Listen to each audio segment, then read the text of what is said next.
So, we're going to do something a little different today because I just having these revelations and experiences of video games. Everybody knows what video games are. There's a whole lot of them. There's a whole lot of good things about them, but there's also some really, really disgusting things that have gone over the years with video games, and it's really sad to see what's happened. Oh, I know what's going on now. I'm shorter. It's because I need to angle this. There we go. You can see my mic again. Yeah. So I'm back. I'm back here. There's I was enjoying the PS5 so much, and then with that new mic, it's like, why not just continue doing that? But in light of what's happened and how much I miss so many different types of games on my computer that I can't really play that well on console, as well as the fact of just all these thoughts and of other types of videos I want to make. Like, the main reason I didn't want to move it back before was because I was afraid this would be a real nuisance to set up. This took me a few minutes to reset up. I was being a baby and a bitch, and I'm sorry. But today, I wanted to do a little conversation. Ow! Sorry, I hit my toe. Ouch. I wanted to do something a little different today is what I'm trying to say. I wanted to try and do like a discussion video. Now about things that are going to happen on the channel, unlike that cabinet. Just ignore that. I said that when I was way back for yesterday or so, when I was looking at prices, and I was like, oh, we could actually get one of these things, because I thought it would be like running a lot of games and stuff, but I was wrong, and I did further research, and I figured out now what I would need to do. So just ignore that. We may have to wait longer, but VR, that looks like it's still the major option. No, I wanted to discuss like my opinion on certain matters of things, like gaming topics for one. And I can do a whole lot of videos on this, so there's probably going to be a playlist later on in this thing. And hopefully I can get that out soon, because tomorrow, with it being the 13th of 2025 on June, we are going to Best Buy tomorrow so we can get my computer looked at, so hopefully I can stop having to do all this stuff in incognito mode, because that's just a huge pain in my ass, and I'm really sick of having to do that. I mean, it's not much of a big deal. It just takes me like an extra minute or two, but all the notifications that keep piling up every time I have to keep doing it, and the fact that I log back in and then it just have to restart my computer so many more times now. It's just something I don't need in my life right now with all this stuff. It's piling on stress for me, and I just don't like it. So I wanted to discuss casual games because I, for one, discovered so many titles that I think are coming back into style for me, with so many games that you can get out there nowadays. It's more than ever fun to get some stuff on your... Well, not this. This is by far the worst device you can play games on. The absolute worst. Just, I can't stand looking at you now. Get out of here. I don't want to break my phone, but I do that all the time, so don't worry. But, it feels like that. Like, I just bought, let me just tell you, I just bought Cut the Rope Gold Edition because it was in a bundle with 4 other games. There was Cut the Rope Original, there was Time Travel, there was Cut the Rope 2, which was like twice as much as all the others, and then they had some other like meat cube thing on there. Like, I don't know what it was, but it was just on there. All this and together with experiments, 5 games, costs $4, each one being $1 besides 2 of the games, one which I think was Time Travel and then Cut the Rope 2. And I'm already starting to regret, because not only are these casual games so difficult, and they make me want to wish I never turned on my phone. But there's all these other, like, little side things to collect, and they're so hard. It's like Angry Birds, where you have to be so precise sometimes. And sometimes I just fall under the pressure, and there's so unforgiving, man. It's like the Cuphead of iPhone games. But don't get me wrong, it's still fun. I definitely think it was, like, worth what I paid for, because I'm already getting my hours out of it, like I've said. But, God, some things just annoying for it. So I tend to switch from game to game to game on Cut the Rope, just so I can get, like, a new, fresh perspective and not have to deal with the more challenging levels. So I can just give my brain a break a bit, because I play that thing for, like, hours straight when I'm here. But the absolute worst thing happened in experiments. Now, I don't know if this is the game's fault or if it's my fault, because all these take into account, I had them all downloaded for the free versions before, so I played them before, and I got some pretty good progress, and I knew they were great games. However, the thing I wanted to do was restart all my progress, so I got, you're not going to admit, when the thing's like, hey, you can restore your progress, I was like, no, I'm not going to I'm not going to gain my progress back. I want to restart my progress, is what well, yeah, I think I worded that bad. But yeah, so the thing is, you buy the gold editions, and all the progress is different. So I was warned by a comment saying that all your progress might be reset. You know what I was like? Good. I haven't played those games in years. I didn't care. I never played that with that experience before. It would have been a fun experience to reset all. So when the game asks, hey, we got your data, do you want us to reload for you? I'm like, no. So I restart all the games from the very beginning. Now that's not the terrible thing. The terrible thing was in experiments, because some levels are fun. Some levels are rage-inducing. Some levels make me want to tear my hair out. And some levels are just boring. But it's all generally a really good time, and it's a good way to kill a few hours and, you know, have a little side distraction. But, you see, experiments is a whole different topic. Now, there's this thing now in the game for all of them with power-ups. And me, personally, I would just say screw the power-ups. I don't want to use them ever.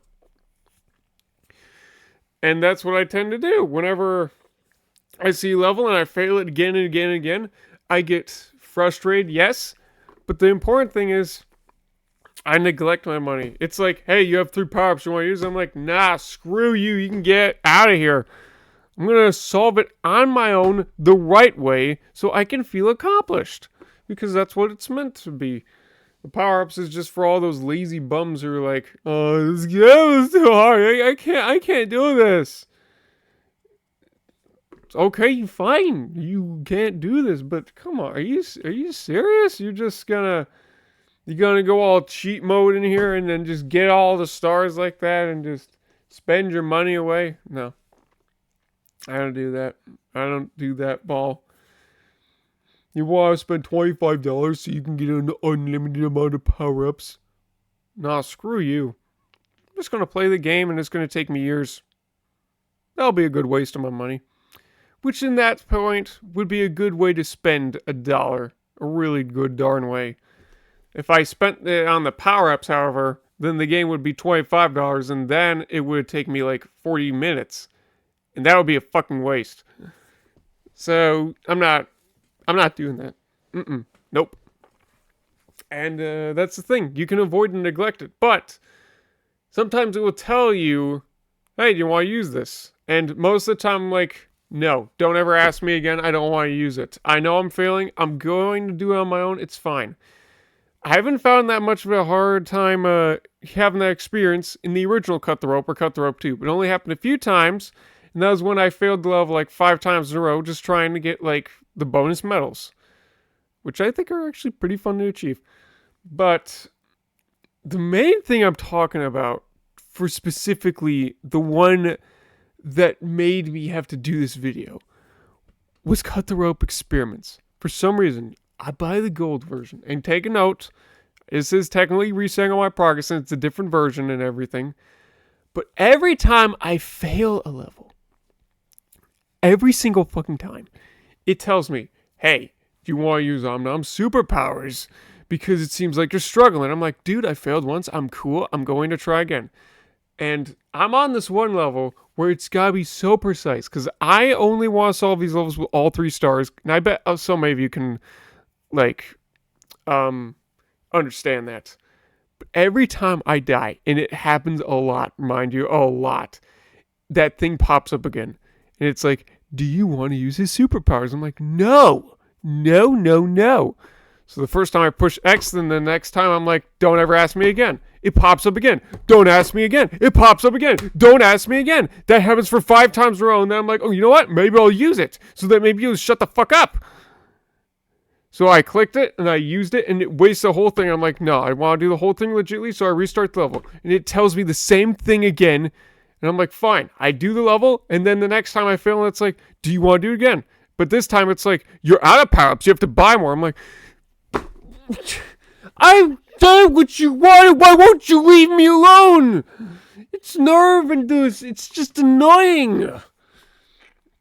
Why can't I just go back to the good old days where I just push the restart button and then it just lets me retry the whole thing without this notification popping up? It's worse than ads. Because there's no way to get rid of it. I even left a review on Reddit about it and on the page telling them what I was experiencing.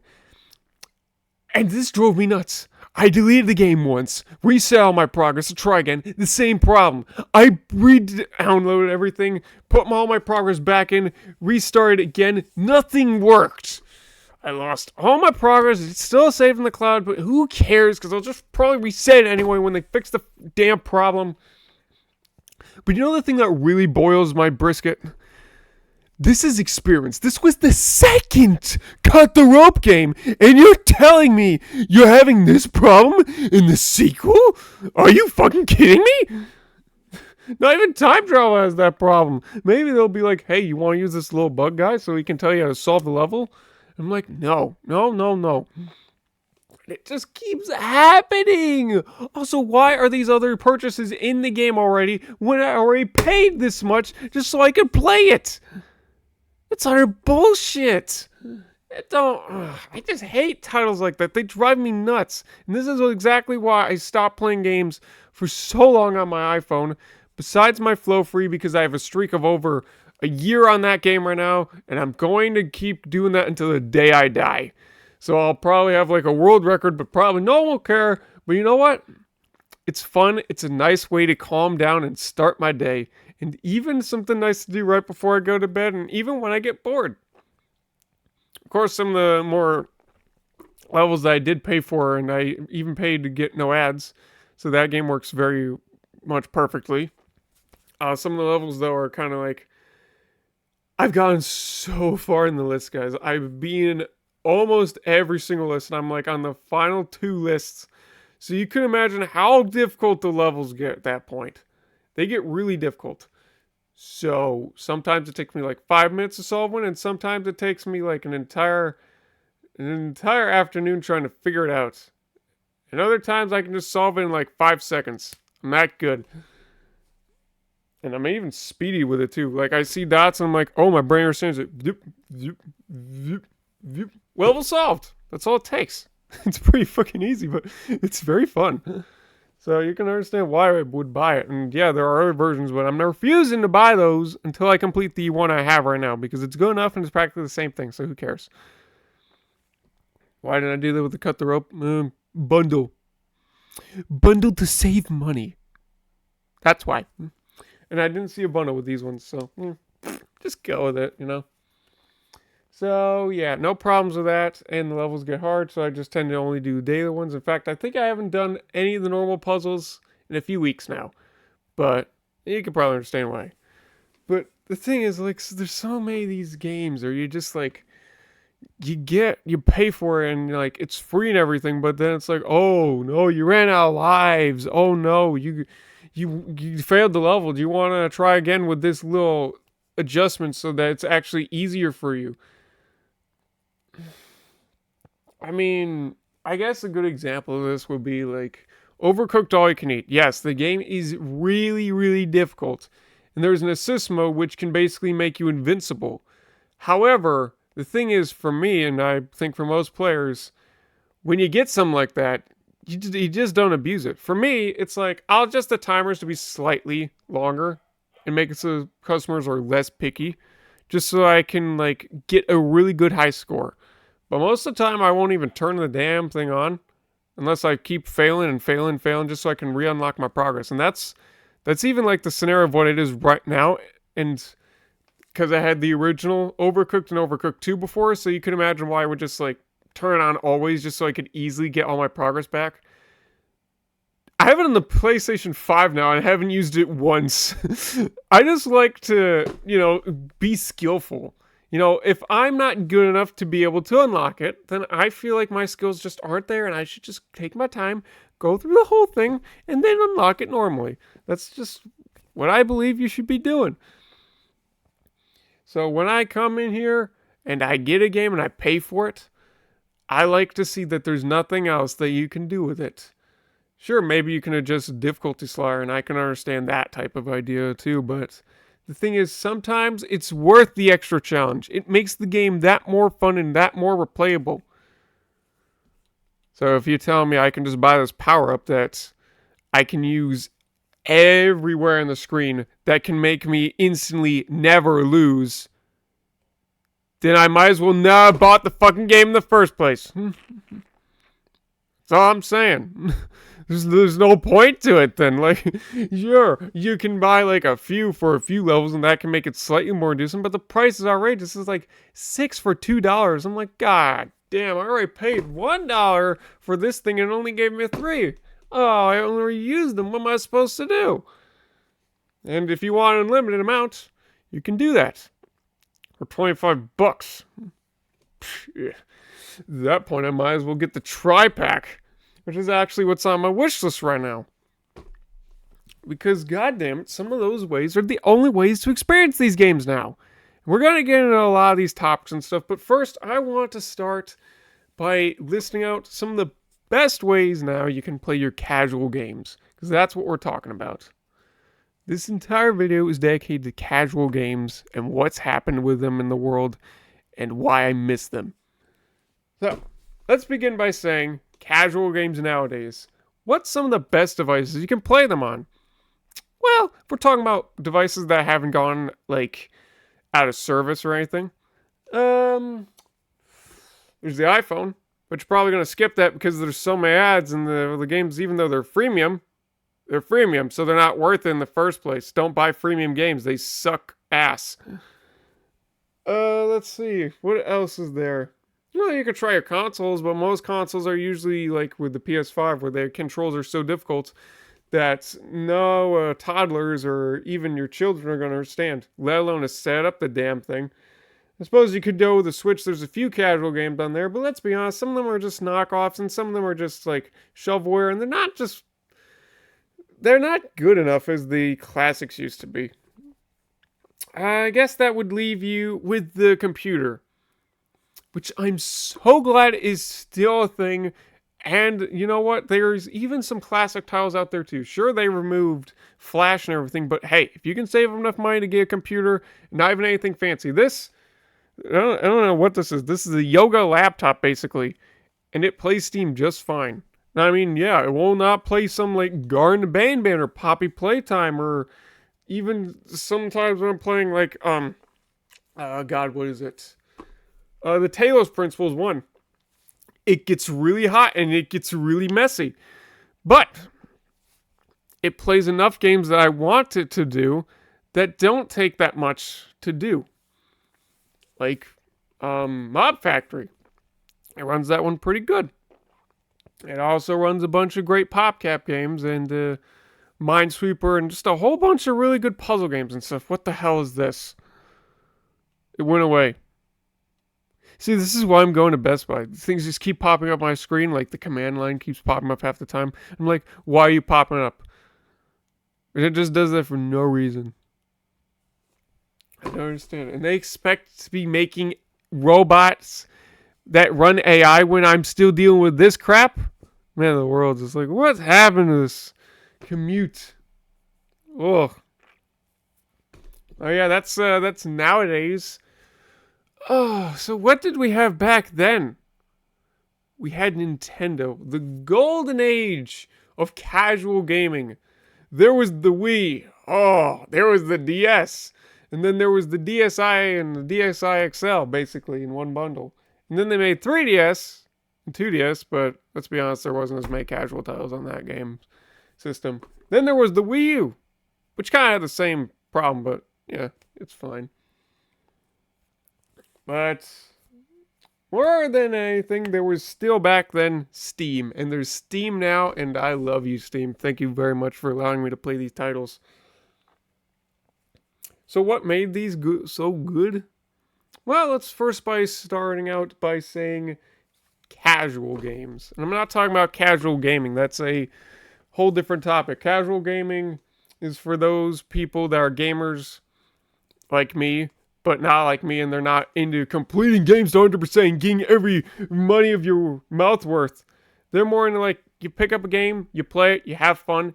If it bugs you, you put it down, you find another game. That's it. That's what casual gamers are. They don't care about being a completionist like me, and they don't care about getting all the DLC like me as too well. But I can still set myself as a bit of a casual gamer from time to time. Like when I'm playing PopCaps games and sometimes like that, I just like, I had fun with it, but I don't want to go back to it for a while. So, there's that. But, I mean, I'm probably more of a completionist by heart, so, I'm talking about casual games. Games that anyone can pick up, no matter how stupid you are. And as long as you can read the directions and are dumb enough to play it, that's all you need. Some of these games were so basic that you could literally just be doing this and you'd still be able to do it very properly. They're just that good. Of course, not everyone could always do these games. I mean, there's children. But then again, I played most of these when I was like 4 to 6 and then got really good at it when I was a teen. So I'm not saying you have to be good at it. I'm just saying these are games that you can do and have a good time with it. But also, more than anything, these are games that are supposed to be calming and relaxing and practically zenful and just a good time through and through, no matter what it is. And now it's gone to shit. So let's go back to the year 2000, to the glory days of Facebook gaming when it still existed. And then this company who, for some reason, was trying to make this really sexy game. They were trying to make the strip poker game. And I don't know what they were called, but they were not named appropriately. They were doing this just to make money, just so they could fund one of their better titles. It didn't go too well. And then later down the road, they're like, all right, screw it. We're just going to name ourselves PopCap. And holy crap, PopCap is the king of casual. If you don't know what that means, then what is wrong with you? You know nothing about casual games, I mean. You know nothing about casual games. You have no idea what you're missing. And if you do know what I mean, then you may find some of this a bit nostalgic, so stick around. But, yeah, they renamed themselves PopCap, and they were a small team. I think there was like 5 to 3 people, about that much. And they decided to get inspiration off of this like game where you could basically take 3 colors, match them together, and the things would disappear, and you could get a high score. And they rebranded that, and at first they called it Diamond Mine. And it was basically a game where you take these little jewels and you slide them, and you get 3 in a row, they would just explode. Of course, you could also get 4 in a row, you can also get 5 in a row, and they could be vertical or horizontal. But mostly, it was usually 3 in a row. So this was one of the very first match 3 games ever created. Of course, it wasn't the original. Most people don't even know what the original was, so most people just go by the game, which they renamed it to be Bejeweled. Which is pretty cool, because if you go Bejeweled 3, you can still find a game named Diamond Mine, and I think that's pretty fun. But, yeah, Bejeweled. Oh my god. This was an incredible title. You had to get on a computer and you had to pay full price, but once you did that, that's it. You can play this endlessly. You can go for a high score. You can just play this in Zen mode where you can just keep matching all day long and nothing will go wrong. Take it at your own pace or try and speed it up for a time trial. It's that much fun. And I think it was 20 back then. But you know what it is nowadays? $5. And you know what? I picked up a lot of these games on sale on Christmas for $1.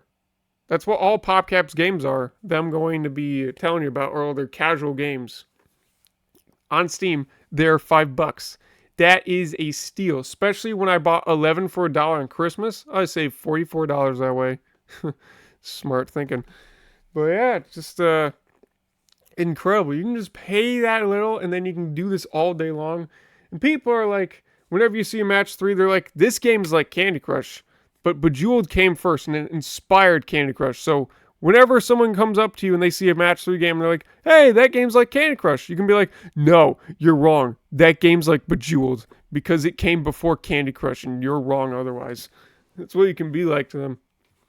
So remember, next time someone's like, it's like Candy Crush, you're like, no, you're wrong. It's like Bejeweled. Candy Crush is like Bejeweled. And oh my gosh, I think we'll be comparing some of these later. Because, God, everyone knows Candy Crush. Everyone knows it. It's a match 3 game. Pretty basic. You slide them. I mean, anyone understands what match 3 is nowadays just by saying match 3 game. It's because of games like Bejeweled and Candy Crush. And the thing with Candy Crush is, maybe it was fun way back in the day, but nowadays, oh, ads, all this other freemium crap you can put in. You can purchase all these extra things. But the worst thing of all is every time you lose a game, you lose a life. And sure, they make an endless amount of levels. Sure, you can keep playing until the day goes end. But who cares? Because lives, man.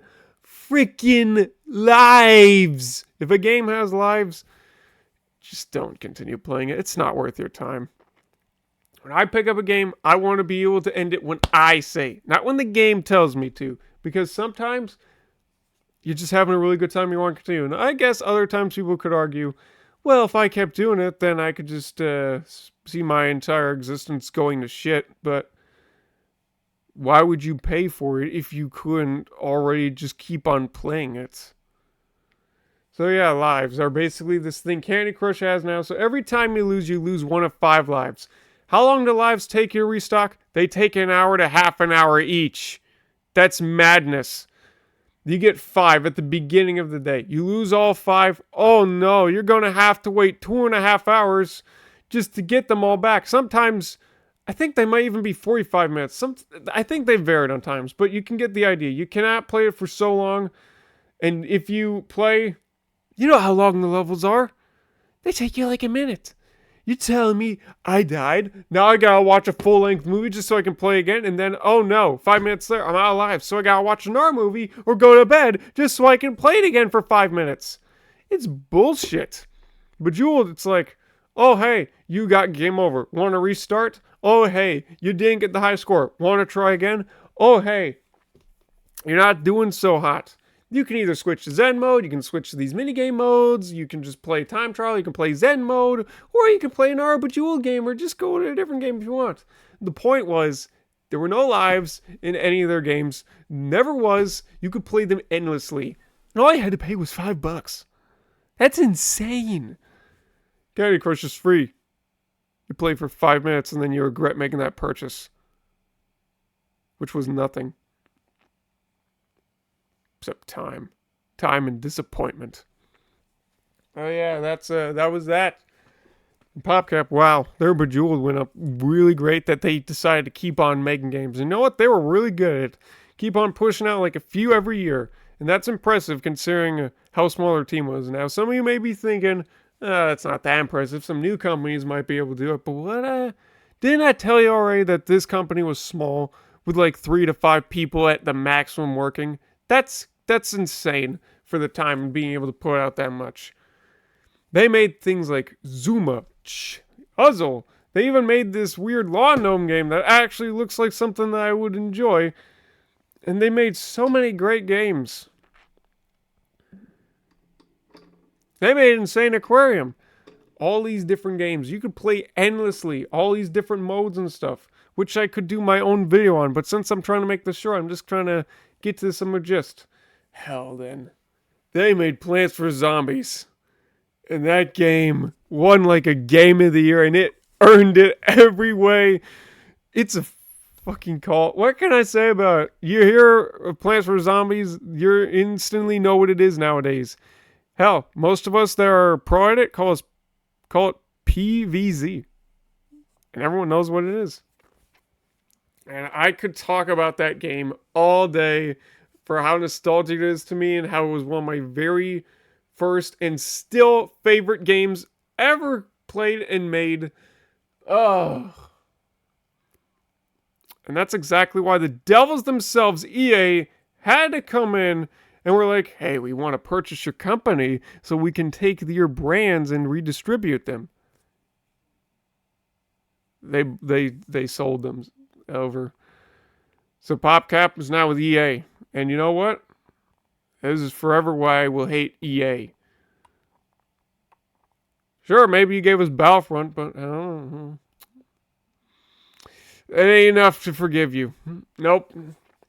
Because then they decided to go down this other road. With them in hand, they make Plants vs. Zombies 2. And everyone at the time wanted it. But now, don't do it. It's not worth it. I went through the whole story.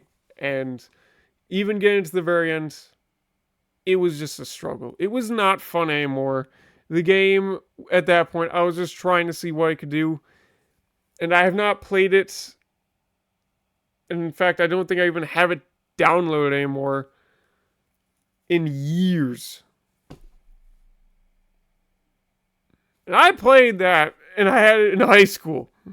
So that can show you how much it declined in it. Sure, they were daily things and everything, but it doesn't matter when there's all these power-ups and this in-game currency you can now use, which you can spend your real money on. And you can upgrade your plants, which takes fucking forever. I played that game for months on end and could barely even get my plants past a single level or two. It's nuts. And then there's the gems, which you have to do to purchase premium plants. And you can purchase gems for actual money. And then there's these other plants which you can just spend more money on. And there's no other way to unlock them otherwise. It's disgusting. There's too many plants anymore. The game's pretty much unbalanced and a shithole at this point. Sure, you can mod it and stuff, and there's a whole bunch of like fun things with the battle mode, but it is not my thing anymore. And a lot of people can agree that whenever someone says PVZ was the best version of Plants vs. Zombies ever created, everyone will always go like yes, and no one will ever say Plants vs. Zombies 2, Garden Warfare, or Plants vs. Zombies 3, because everybody knows that I'm right. Everybody knows, and if you think I'm wrong, then you clearly haven't played the game, and what's wrong with you? Go play it. It's $5. Best way to play it is on a computer. You don't have a computer? If you have an Xbox, you're in luck. You can spend $5 on the Xbox. And trust me, it is actually extremely different. And why I said I could do a whole video on this. What's that? You don't have an Xbox? Do you have a DS? Good. Go find yourself a physical copy. Good luck. What's that? Don't have that? All right, fine. Go on your phone. Go download the game. But I trust you. But trust me, you're not going to have as much fun as you would on these other devices. I only ask that you only spend your money so you can get rid of ads for like a few bucks. After that, you're good. You're golden. You don't want to do that and you want to watch ads? Fine. Go ahead. Turn off your internet. See if I care. But do not spend any of your money on coins because it's not worth it. Especially because all these are versions of it. You don't need to do that. You could just earn it very easily. And again, I could do a whole video on this, so I'm just going to ignore it and move on. We'll probably have another video about this later in all PopCap's games. But the point was, this is what made PopCap the king of casual, and they're still very much so that. In fact, it's very upsetting to know that a lot of their titles have been like gone and delisted. However, some people have brought them back with emulators and a whole bunch of other ways you can figure it out.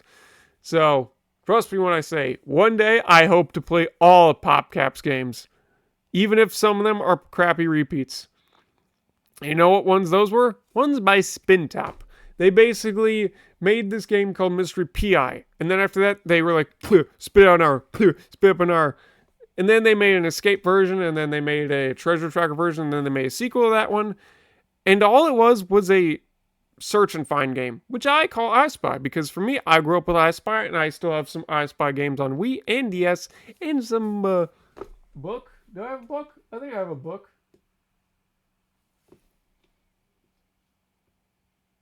I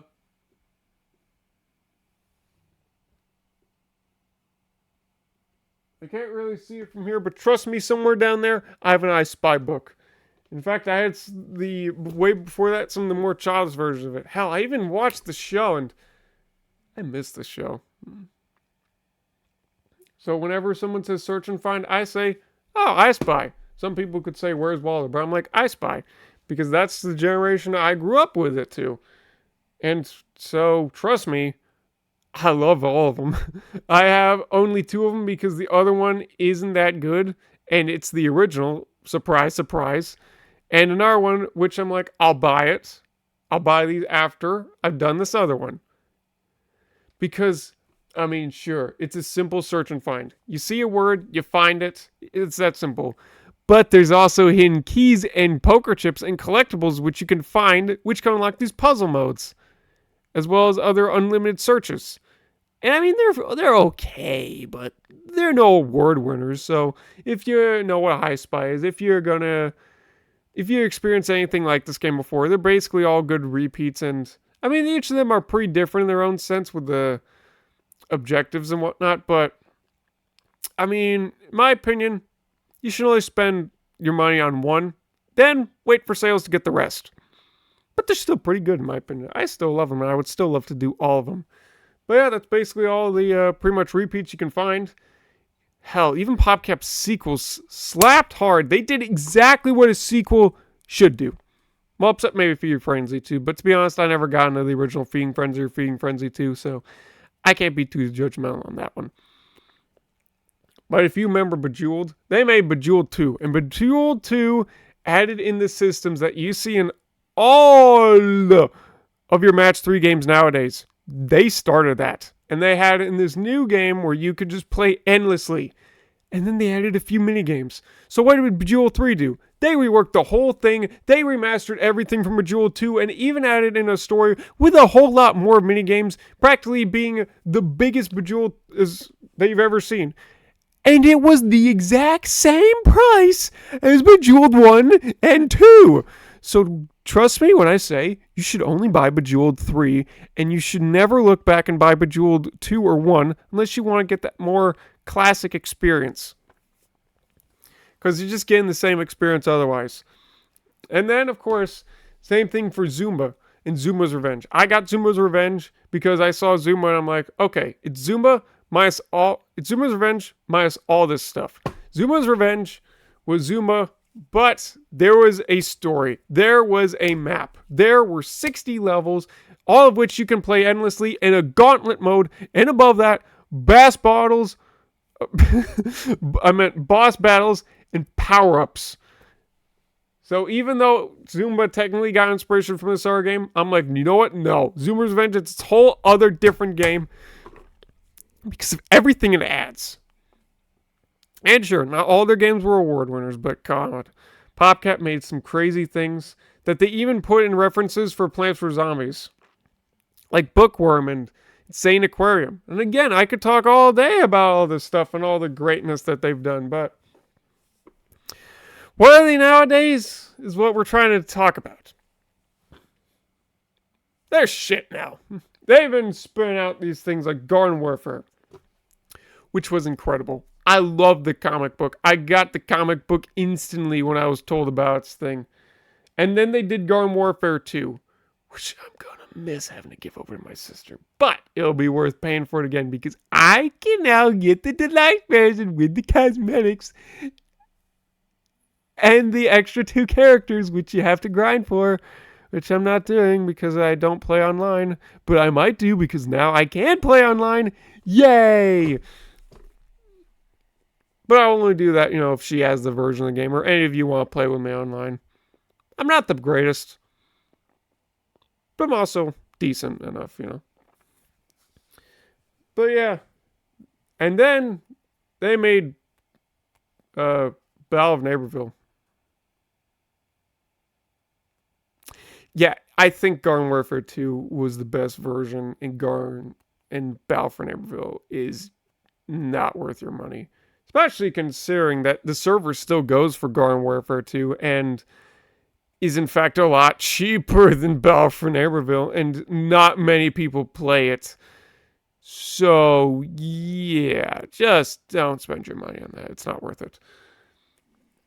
And I mean, that's good and all, but what else has EA been helping with? Sport games. What else? Battlefront. Battlefield. Yeah, they're pretty bland, which is why they exactly got Plants vs. Zombies as their thing. And sure, maybe they're working on Plants vs. Zombies 3, but there's going to be so many slogs still being delayed, and so much stuff is still shouting freemium, freemium, freemium, freemium. I mean, I would play it, I would try it, and I would definitely enjoy it for a bit. But once they get to that part and they break me, I'm like, I think I'm going to quit. Plants vs. Zombies 2 was doing that to me, so. But yeah, it's just it's a shame what happened to them, which is exactly why I call EA the devil, and I wish you never existed. Now that's like saying I wish Battlefront never existed, but who cares when there's just so many other games like it? All you gotta do is slap Star Wars characters on any shooter game, and boom, there's Battlefront for you. Now some of you are probably like, whoa, whoa, whoa, I disagree, but you know what? I'm telling my own opinion. I'm already very fucking pissed at them for ruining PopCap because of all the glorious titles that they made. Look up PopCap. Look up the King of Casual. Any game, I guarantee you, you will find and you will enjoy. Of course, some of them not as good as ours, like I said, but that's the thing I love about them. Every single game was unique. And hell, we haven't even talked about some of the really good ones either, like Peggle. But my God, I could talk all day about it. So I'm just going to move on to the next one. That wasn't me, was it? No? Okay. I'm going to move on to the next one. Angry Birds. Basically, Rovio. Now, at the time, they were going through some hard patches and they made a whole bunch of other games on the side. But they were about to be bankrupt. So one guy was doodling one day and someone's like, you know what? We can take that and make a full life game version of it. That's what they bet their company on. And holy crap, this was the most downloaded game and the most popular mobile game ever created. And you know what? I miss it. And I even try to go back to playing it. But we'll get back to that in a minute with everything. So what was Angry Birds? Just a simple game that everyone should know. You fling a bird, it goes flying, kill the piggies. Physics. That's all it was, but it was addicting. It was fun, and they kept slopping out so many levels, and they even made Angry Birds Seasons, Angry Bird Rio, Angry Birds Space, which, I played so much that as a child, and I'm gonna miss it forever. And they made Angry Birds Star Wars, they made Angry Birds Star Wars 2, and then they later made a bunch of other Angry Bird games. They made Bad Piggies, which I still have, and I don't play as much as I used to because I'm just not that creative anymore with it. But I mean, I'd go back to it every now and then if I was like not just to unlock stuff, which is not really going to happen at this point. So, And another thing they had, which I can actually show you over here. Oh, I gotta move a bunch of stuff. Hold on. Was their own merchandise and everything, which is half the reason they were able to continue in the company.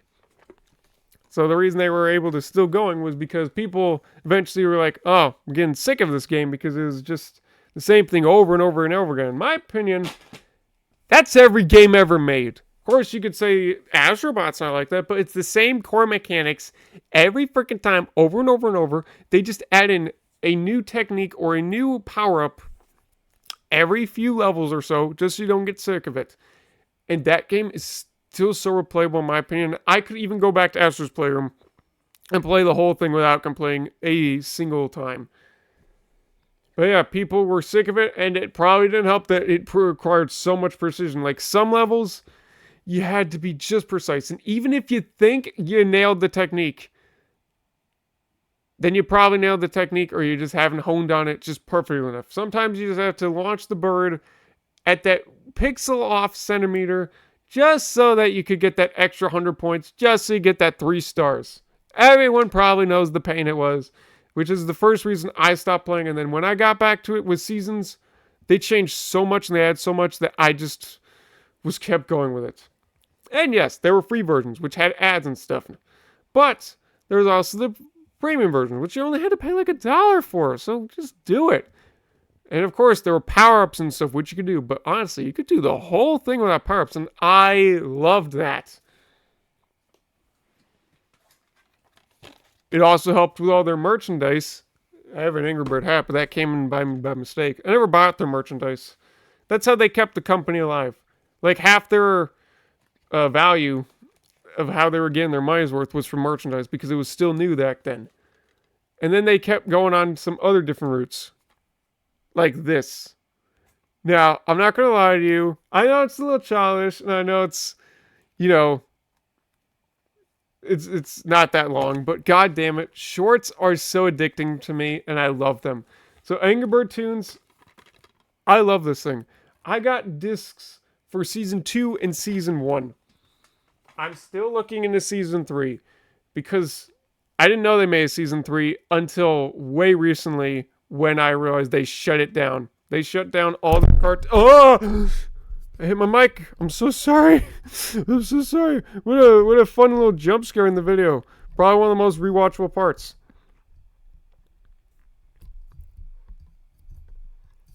Alright, can I just...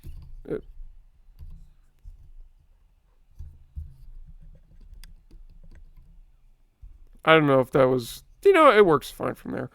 But, yeah, I loved it. They shut it down now, and you can't watch the cartoons there anymore.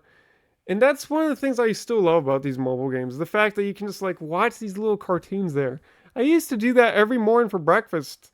It's like, you turn on the TV, you watch a classic renewed episode of Teen Titans or Bakugan, and then you go to the iPad and you play Angry Birds Space, and when you get tired of it, you watch a little tune, and then you're ready to start the day.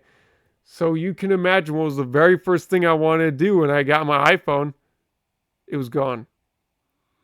And it's like, hey, Apple Arcade, play Angry Birds. Here, remaster or play Angry Birds 2. I'm like, I played Angry Birds 2 when it first launched. I played it for a day and then never played it again. I hate that game. So yeah, they changed so much in Angry Birds. We'll get into that, but the thing was, it was good. It was going out there. They made a deal with Rio just to make an exclusive game for it, which contained both movies, in fact, at the time later, which I think is just incredible. But of course, with money problems and whatnot, they've hit this slog, which is when they started doing all these other things, like I said, the power-ups, all these extra, like, weirder games of like racing and Transformers, which I never downloaded. I only downloaded like the core ones that everyone was playing, like Angry Birds Star Wars and Angry Birds Star Wars 2, which I miss. I bought those and played them at launch, and now I miss them because they're gone and everyone delisted them just so that they could like save money, and that's a shame. Nowadays, there is only 2 Angry Birds left. There are the ones like Angry Birds Pop, which everyone knows is just a basic game anyone could do. I don't care for Angry Birds Pops because I don't care for pop games. Because there's just too many of them. And that's even saying something for me personally because, like, I don't know many pop games that I actually could name for PopCap having, which is weird because that's like the only category besides all these unique, like indie types and whatnot, that they've been able to just jumpstart. So that's probably why they're called the King of Casual Stay. And you know what? I agree with everybody who says that. But I mean, I guess there are a few like ways I can already do it, but it doesn't help that there's ads. It doesn't help that the levels there's just too many of them, so what's the point anyway? I'd rather just play an endless version of it, which...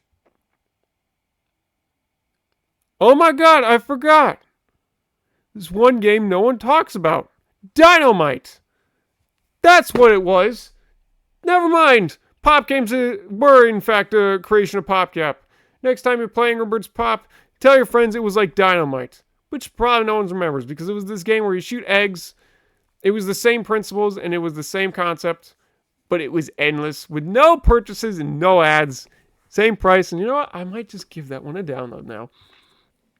But yeah, they were just later going down such this huge slog, and eventually they had to sell over to Sega, which is the very company they were trying to take down, because there was this whole thing of like, oh, we're doing this, we're doing so well, maybe we become the number one game out in the world. Now, when you're doing it like this, just keep making repeats and more levels, everyone's going to get tired of it at some point. For me, I wasn't, because Angry Birds Space had mirror levels. So I always wanted to go for that 3 stars. Nowadays, Angry Birds Reloaded, man, I just don't want to talk about it. What can I say? It's Angry Birds trying to remake it. They have some original levels, they have some seasonal levels, they have some new fledged levels, which I think do the best work of that game. You gotta go Apple Arcade. So you're playing a game that costs a monthly fee of $7. That's ridiculous. Just so you can play the classics again. But you know what? Don't do it, because they're not the classics. I mean, sure, they have updates and everything, but every update just keeps getting further and further away from the classic experience. I just want to play the classic experience, man. Angry Birds Space is gone. Thank you very much. You ruined my childhood. And, I mean, you can technically play all levels. They remade them there, but they use all the new looks, all the new graphics. Some of the birds have their original voices, but they replaced the freaking boss music. That was one of the reasons I find boss battles so enjoyable and replayable. You take anything from any game, like music or just like sound effects or visuals, and you've got that classic experience. That becomes a great thing. Especially with Battle for the King Bomb being a good example. That dun dun dun dun dun dun dun. It gets you in the mood. It makes me want to like move my body and pump my feet. You place for some like dun, dun, dun, dun, or even just like some creepier horror music like da, da, da. You don't get the same vibe. And that's exactly what Angry Birds Space did. I don't even remember the music, but it was more like, and I'm like, what the hell is this? Where's a dun dun dun dun dun dun dun dun dun dun dun dun dun? It's not there anymore. And even the bosses and the pigs don't have their original sound effects and everything, so that's one of the worst things that could happen. The most important reason why I don't do it is the nostalgia I don't get anymore for getting 3 stars. It was originally duh, duh, duh, duh, duh, duh. And now it's like duh, duh. That's it. And then you can hear Chuck going like, yay, or whatever. I'm like, God, shut up. They just completely worked everything. And it doesn't feel like Angry Birds anymore. It feels like this new game trying to relive the classic, but it's not the classic, because it's just... You can't do that sort of thing without actually putting in all the classical work. And the worst part is, that's all you get. You get Angry Birds, you get new levels, you get seasonal levels, and then space. You don't get everything. So why am I paying a monthly fee for this? And that's not even the worst part. There are still power-ups in the game. And the only way that you can earn them now is through this new thing of their own currency. I don't know what it is, like bird bucks or whatever. There's these little coins which you earn every time you get a single star in any level. So basically, anytime you get a higher score, you're going to get more. But they cost so much, and I actually wish there was a way you could purchase them. But there isn't. I mean, don't get me wrong. I mean, it's nice to be able to find our way to get money to get these things, but when some levels are not balanced and there's still problems with the game, I'm just saying there's always a good reason to be able to purchase them. I'm not saying I would do it, but I'm just saying there's a good reason to. And of course, you could probably argue that with a whole bunch of other stuff, but that's just the problem. It's just not the classic anymore. Star Wars is gone. All the classics are gone. It's a crying shame what's happened. But there is still one way you can get those classics back. You remember everyone back in the day when they were getting all these re-releases of Angry Birds on console, and everybody said they're not worth the money, even for the multiplayer action? Nowadays, they're the only way to relive the classics. Because no one can emulate them, and no one can get actual, other downloads of them. So getting them on console now is pretty good. Even with a few extra bonus levels, and with everything, that's right, everything, depending on which version you get. Like the Wii U, it will have everything for Seasons and Rio, including Rio 2 in it, because that was exactly at the time the second movie released, and as well as the classic Angry Birds. 3 games for one. That's a pretty good deal now, especially considering nothing's going to bother me like ads, and there's going to be no premium purchases or any way I'm going to be able to have to spend my money to get all these other crappy power-ups. I got to earn it the right way, and it's perfectly rebalanced. Plus, if you do it on the gamepad, you can use the stylus, so that's fun. Of course, you can also do the same with Angry Birds Star Wars, except it's now just one game. And God, it's an expensive one, but I got it on DS, so I'm okay with that. And I mean, there's also multiplayer action, all these achievements and awards and stuff, and they don't have all the levels because they were later released with the extra pack of Endor and the Death Star 2. But hey, it's the only way to relive them now, so who's going to complain nowadays? I mean, you can still complain about them, but it's always a nice way to have an extra way to do it. So yeah, a bunch of people who are saying releasing mobile games to console is now a terrible idea. Well, Angry Birds is our first experience of it's good to have a physical copy so we can always relive and have a actual port of the classics, rather than having to worry about the store delisting it. I bet the same thing happens for Steam players a lot, which is why it's good to buy in disc. My computer don't have a disc slot, but when it does, I can guarantee you I'm going to be getting a bunch of games which are delisted. Like I Spy for probably one of them. Because goddamn it, those are good games. I don't care what you say. Good, casual games. I enjoy them. Another good one you can still get is Cut the Rope, which I told you about, the triple pack. It's Cut the Rope Experiments, and Time Travel.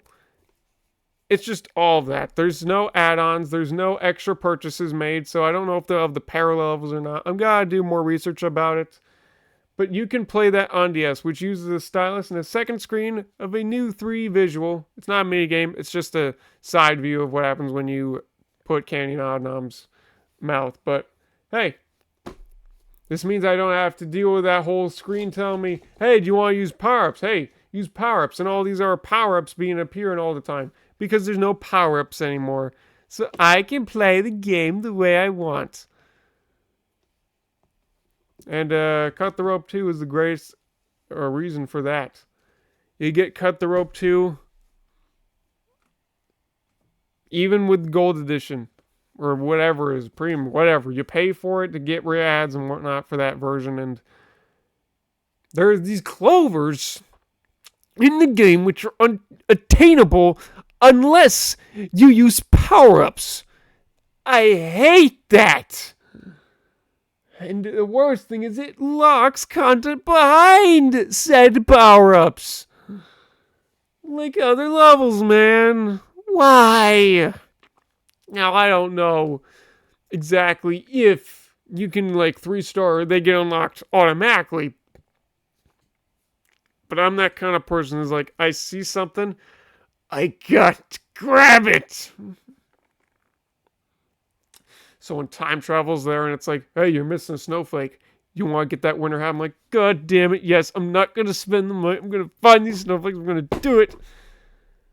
So I was very glad to be able to restart that one because now I don't have to be like, oh my God, where are my Irish snowflakes? I'm missing so many. I'm almost at the end of the game. Ah! No, I'll just restart the whole game. It's just a shame what's gone on with all these things and whatnot for casual games. And that's just the beginning. We haven't even got into the DS and the Wii. And you know what? Some people are now saying in this day and age, it's a good idea to invest in them. And you know what? They're not wrong. So, the Wii. Let's talk about the Wii. Oh man, the Wii has gone through quite some phases. With its original, then remodern, and then mini. Just get the original. It can run Wii games and GameCube games. And I didn't even know about that until finding it on a video and always being like, what's the second disc for? Because I see a Wii disc and I saw a smaller disc. And I was a child at the time, and I was still a child in my teenager years. I couldn't read that. I'm so glad to know I got one of the very few original Wiis that can still run GameCube games. And I don't even have a GameCube or any games or a controller. I just like having the option to do that because you know what?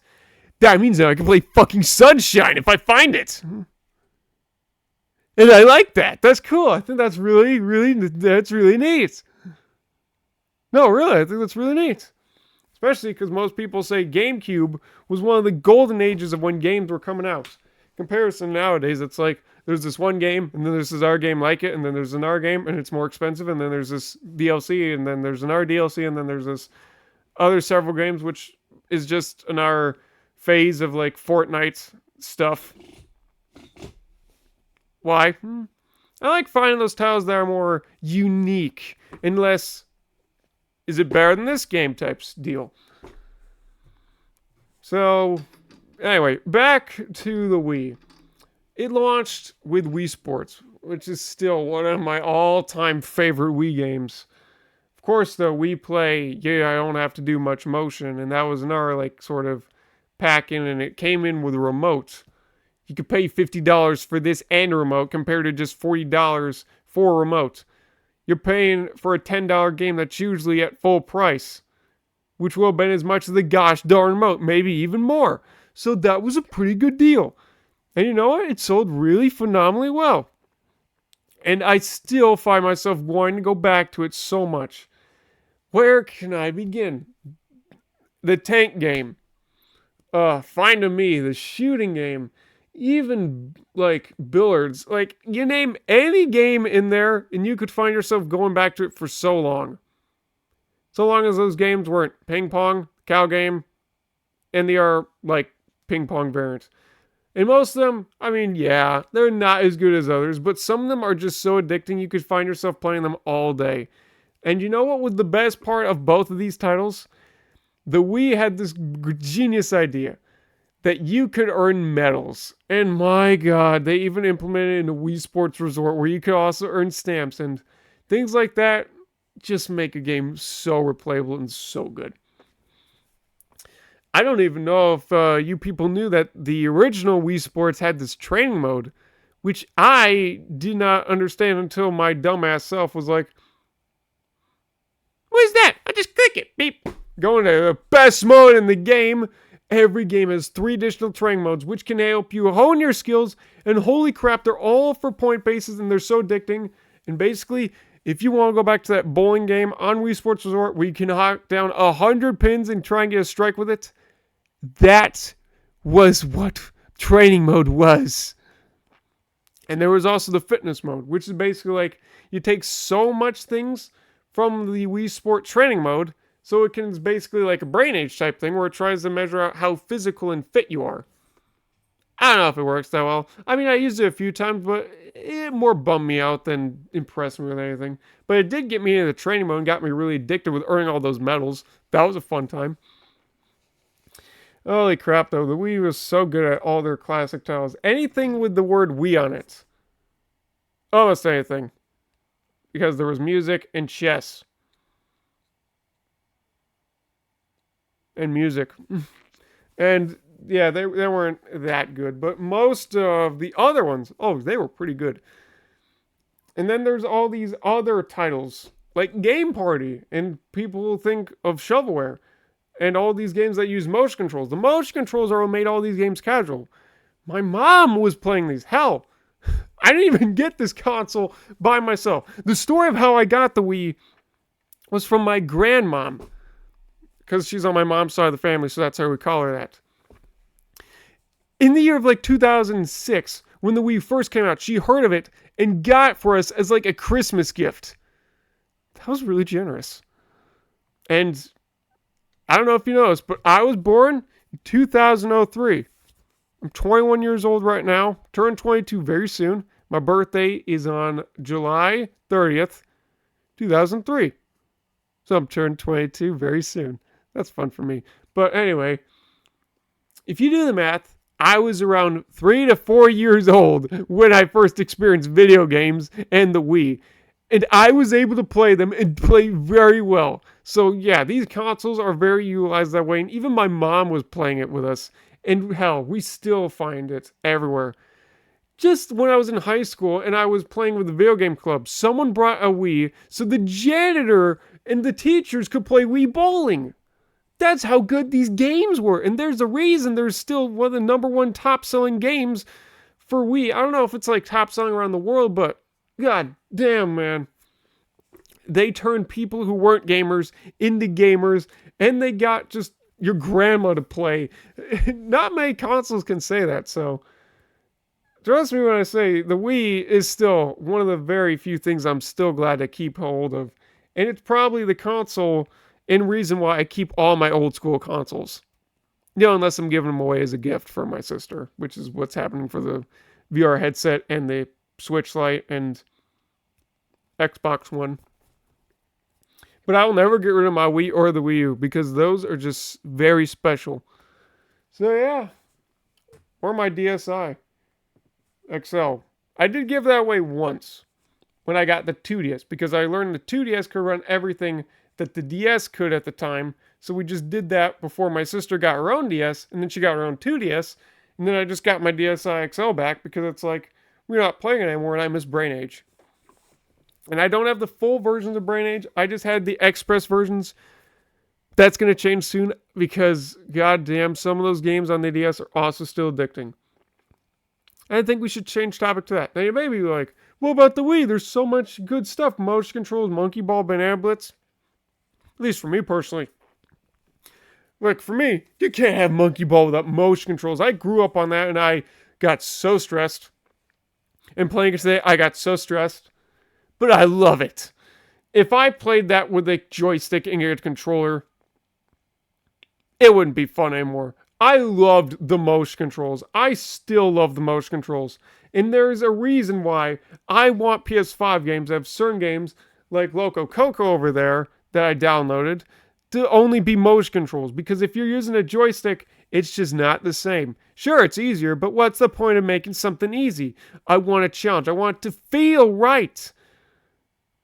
So, when people are like, hey, there's Monkey Balls being released on the Switch, I'm like, it doesn't have motion controls. I don't care. That's just my opinion. I know a lot of you probably very much disagree, but for me, I grew up to that. And I played all the mini games a lot of the time and still find myself replaying them and only go back to replaying it because holy crap, where to begin? There's that landing target game, there's these party games, there's all these search and finds with a nunchuck, there's these battle royales with a shooter, and then there's all these like darts and trying to earn the best points, and some of them aren't the greatest, but holy crap, at least over half of them, or just like so many of them, you could just find yourself playing and wanting to go back for hours and hours and hours on end. And I think that's incredible. Oh yeah, that's what made the Wii so great. And then when they upgraded to the Wii U, they were like, you could run all your Wii games on it. So that was awesome. That was the first reason I got. But the main reason I did was because of Disney Infinity. Which I don't play anymore because obvious reasons at Disney Infinity and whatnot. And that's sad because I still play Skylanders. Who doesn't? But yeah, that's why we did it. But hey, it came with one of the greatest Wii U games ever known to mankind, Nintendo Land. And I mean that with generosity. Oh yeah, that and Super Mario 3D World, which got later made on the Switch. So that already tells you how good it was. But Nintendo Land was this little game where you could run a whole bunch of these like inspired series of games, multiplayer, some by yourself, and others you could play co-op or versus. There were basically a whole bunch collection of what people would say mini games. No, they were experiences. There were badges you could earn. There were records you could grab. And some of them were just like, go for the record, go for the stamps. But others of them had an actual thing that felt like it could have been an actual full-length story game. And there was even a Plinko machine which you could spend your coins on. And holy crap, that was one of the main reasons we kept playing that game over and over and over again. But yeah, I think that game's so underrated. And I wish it had a sequel. So when I see the Switch today, the main things I play Mario Kart, because everyone does Mario Kart. Smash, because everyone does Smash. And then 1-2 Switch.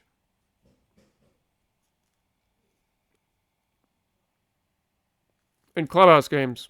That's it. That's it. Alright, sure, maybe every once in a while I'll do Luigi's Mansion 3 and like more of the Nintendo exclusives, but for me, I expect it to be more of a casual console because that's what the DS and the Wii was. And I didn't grow up playing Zelda. I didn't even know what Zelda was until my sister got into it. So I still don't play Zelda, and I don't care if they have all these new Zelda games because I never played the original. So why should I care about Breath of the Wild? No, for me, it's like you gotta get the casual games. Because you know what? The console ain't that good. I don't know how they're going to convince people to get the Switch 2. It's already flopping very majorly in their faces with all the hardware not even being able to run that well. And that's still what it's like for the original Switch. At least they're bringing back DSi iShare and DSi download. So basically, one person owns one copy of a Switch 2 game or just a Switch game on a Switch 2. Anyone who has a Switch that's right next to them can get the game for free without needing to repay for it and play it with them on the go. That's awesome. That's what the DS did. So I'm just glad they're bringing it back. And it would be the only reason I would consider getting a Switch 2. But even then, I already have a friend with me and I have like 8 Joy-Cons. So no. Some people say it's a great console because it can have really good controls and whatnot. I use the Joy-Cons all the time. I use the grip. Now, before you say, get a Pro Controller, I played with a Pro Controller. It was okay. My sister has a Pro Controller. I felt it. I instantly hate it. I don't care for the Pro Controller. It does not feel good to me. I don't give a shit about it. I'd rather play with the Joy-Cons. When I played it with that grip, and it wasn't even from them because it wasn't plastic, so it was technically a knockoff grip, but that GameStop grip, oh man, that thing just felt so nice. And you know what? I like the way it's mashed onto the buns and everything. I mean, sure, it's annoying that it's not made right, so the thing does tend to slide out every now and then. But you know what? I'm not complaining because I'm not that hardcore of a person with it. And I think it works pretty well, and I don't want to spend the money, so you could probably borrow me about that. But then again, I bought PlayStation controls already, and they were the exact same price. I got no excuses. I just don't care for it. That's all I can say about it. I don't care about the Pro Controller, no matter what you can say that it adds on to. Because sometimes you feel a controller like the GameCube, where you just grow into the Switch Joy-Con grip, and then you just are like, this is my controller. And I just got that thing. It's like, sure, my sister's got an Xbox One controller. I have the exact same model, except it's red. I touch hers, and it's like, ugh, this ain't my controller. Take it back. That's just me. That's who I am. Sometimes it can be because they put like those little dots in there, make it sensitive. I hate that. So most of the time, I just go with a basic controller because it feels right. But I want a GameCube controller one day. Because, god damn it, just the way that the trigger just pushes. Oh! Ugh. I played that with my friend Gavin once on Smash, and I instantly was like, this is my all-time favorite controller. I don't know if I can compare it with the PlayStation controller nowadays, but I'll get it one day, and then I'll be able to compare it, and then we'll get our own list of best controllers. Anyway, I'm getting off topic. So, back to the DS. It had a whole bunch of great games, most of which repeats, but the thing that used the best was the touchscreen. Hell, even Mario titles had a plethora of minigames. And you know what? I played those more than the damn game itself. Because I'm not that big of a... Well, I am a platformer person, but I'm not that much of a Mario person when it comes to those sort of things. It's annoying. I hate using lives. I just want to keep going and going, and all this checkpoint bullshit. It's just annoying. Eventually I got good at it, but because of how many times I found myself going back to the minigames, and especially having the ability to play fucking poker on there, I find myself wasting hours on that daily. I don't play that much anymore because, I switch on other things every now and then. Like Touchmaster. Oh my god. Touchmaster for me was just one of those games that was just like, got me into Brick Breaker. So now every time I find a Brick Breaker, I'm like, Brick Breaker! Oops, sorry. Download! Take my money! Yeah! That's just me. Oh yeah, there's a lot of great games. A lot of games which you could practically find everywhere. But my god, they were great. And you could even play a bunch of them with your friend. So me and my sister did that all the time of the time. And we both loved it. Great thing. Yeah, the DS had a lot of that stuff. Another one, Brain Age. Brain Age was basically this thing with Dr. Kawashima where you could go and train your brain. It mostly consists of math stuff, but there's also some like English and ones that test your memory too. Now, I never played the original. I only, at the time, knew about through the Express versions, which were pretty cheap, like $2 each. But figuring out and learning that is just still a demo of what the full thing is, and that they have Skidoo. They have Skidoku, and I can't play Skidoku on my other two versions of Math Express or Arts and Letters Express. So, maybe next week I can convince my mom to get them because I found them each in a bundle for $20. Oh! Of course, that wasn't my most replayed thing on it. My most replayed thing on it was Virus Busters, which is the exact same thing compared to Germ Busters, also called Dr. Mario. It was made under the same company, so you can argue all you want that's a knockoff, but you know what I say? They can do that because it was literally by Nintendo, so no one cares. Which, of course, is another reason I want Concentration Train. Now, you may be like, why would you do that for that one? Every Brain Age game is different, with a different experience, with different mini games, which is basically all it is, but also with the training and everything, and just how simple and addicting it can be to go for the high score. Sort of like arcade classics. That's just what keeps casual games keep on going. The fact that they're so freaking replayable. If you look, actually, I can show you. If you look on my Steam list, some of the most replayed games are casual games. That is not a joke. As soon as Steam boots up, I'll show you. Waiting for network. You shouldn't be waiting for network. It's right there. The box is right there. I was planning to show you some gameplay and stuff of certain different ones and comparing them to the phone version, but considering I just want to get this video out there and I don't think we'll need to do that, it's fine, Okay. I don't care about your deals. Be gone. Favorites. Oh, damn.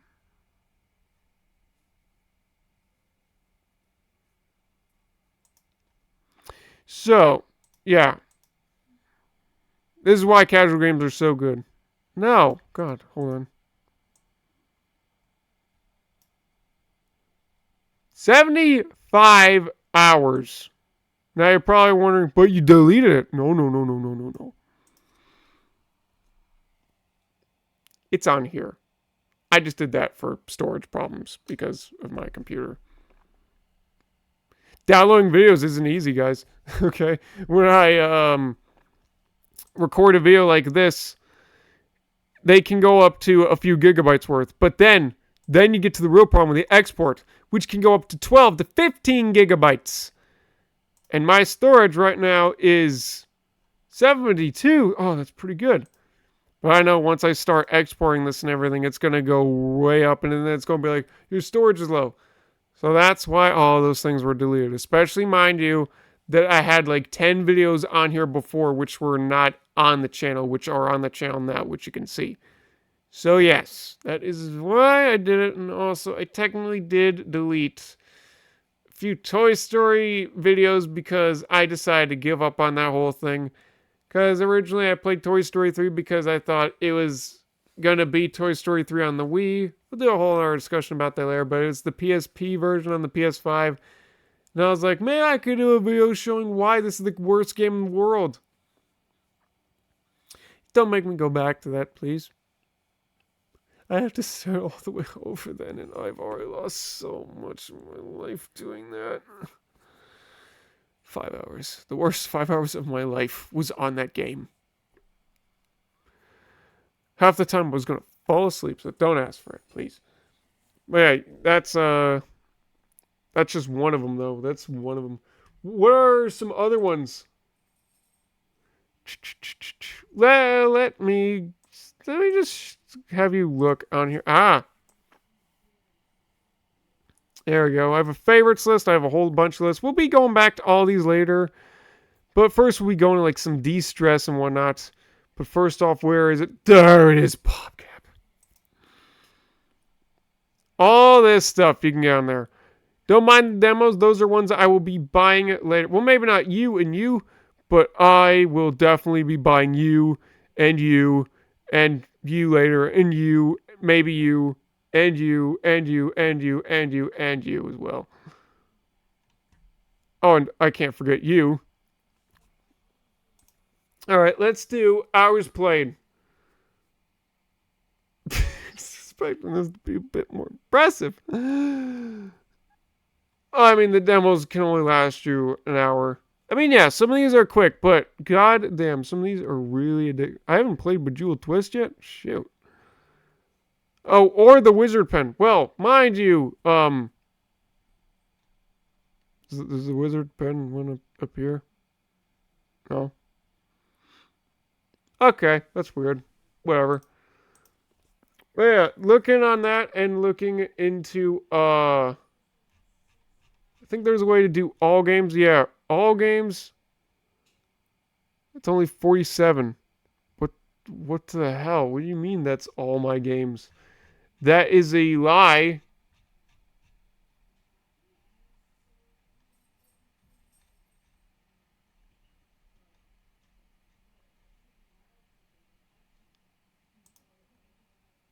Why are there... Probably because I have to put you in, isn't it? Probably that reason.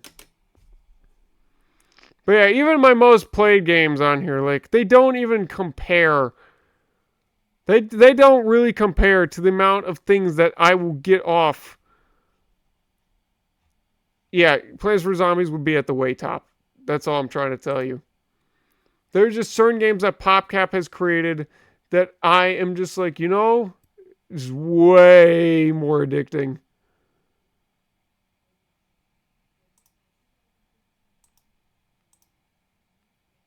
And hell, we don't... Oh, Insane Aquarium was on here. Okay. I think we'll go back on that. Oh my god, the window's still... I closed out. There it goes. Okay. But yeah, I think the very first thing we'll do when we get back to PC gaming is I'll go back and I'm going to play all those casual games because it's the only reason I'm coming back here, because I miss them so much. And everything you can just do nowadays doesn't compare to the amount of stuff that you can do back then. for the DS with its touch screen and the Wii with all its motion controls and all their sports and casual software. Hell, even the Me channel was so addicting and anyone could do it. And I made over 90 Miis of my stuffed animals in there. I said 100 before, but apparently that's the limit, and I guess I thought I had more. But yeah, we made a lot of Miis off of our stuffed animals, and you know what? Some of them look pretty crappy and pretty weird and kind of cursed, but oh my god, we loved it. There's just so many things that have died out, and I'm just really upset of it. Nowadays, you go on your iPhone, you can't find one casual game or one game on there that's free that doesn't have all these extra purchases and whatnot. Even Cool Math back then was better. You could play so many of these games, just like demos or stuff, and you could get so much merit even out of the demo. That's crazy. And it was free with no ads, no extra purchases, no nothing. It's a shame what's going on with gaming. It's no wonder I don't care about what's going on nowadays. And we've slowed to a crawl. I'm fucking depressed with what's going on. It's upsetting. I'm very happy we'll be going back to casual games. Because, I mean, I understand. There's a lot of really impressive experience games out there, like Spider-Man and Astrobot and Halo and all this other cool, fun jazz. But I mean, sometimes you just want to unwind on a casual experience, and these were incredible games for that. Nowadays, you can't find many of these anymore. Sure, maybe some people could still call them casual, but you know what? There's a few things I think a casual can never be. A building game and a game that is like The Sims. Because there's so much jam-packed in those, and they're just so overloaded with purchases, and they're just so complicated. And there's so many of them too. And don't get me wrong, I'm not dishing on city builders, but I am telling you, they're not casual games. The games I showed you, those are casual. The ones on the PopCap one, the R ones were not as much casual. If you could play a game, find it addicting, and find yourself get sucked in there for so long, and without having a hissy fit or anything, and anyone could just play it, even your son or your grandfather, that was a casual game. There's not many games like that anymore, and it is depressing. It is just depressing. And that's not even going into like all the lazy remakes and then all the different ports and stuff. There's so many things that have happened with gaming that are just really, really bad. And it's no wonder I'm like, oh, I mean, VR is cool, but I mean, arcade cabinet, you can't go wrong with the classics. That's why I'm always saying, I miss the classics. And I know, I didn't grow up with the 8-bit classics. I didn't grow up with the classic Mario. But I'm referring to the classics that I grew up with. Like the DS and the Wii. And all those just beautiful PopCap creations. I miss those. And yes, I will play more of the classics. And I do play things like Galaga 2 and Tetris. And you know what? Even those are casual games. And they're so fucking good. I miss them. I miss them a lot. It's a shame what's happened to our society as it is with all this new stuff. Can't trust trailers anymore. You can only trust your own personal experience and your own gameplay of it. So yeah, just your own experience. Wherever you can find that, you can see of other people's experiences. Can't trust trailers because half the time they lie to you. You even can't trust the same developers anymore because of greed. Now, if we were back in the early 2000s, though, I would say every time you see PopCap saying something, you can trust them because there's no need to mask it because it's that damn perfect. It's not like that anymore. It's just sad.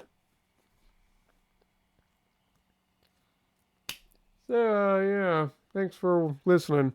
There'll probably be a lot more discussions like this, comparison like Toys to Life genre, the glory age of the DS and Angry Birds and all that jazz, but this was just like a sum up as a whole to what's happened with casual games.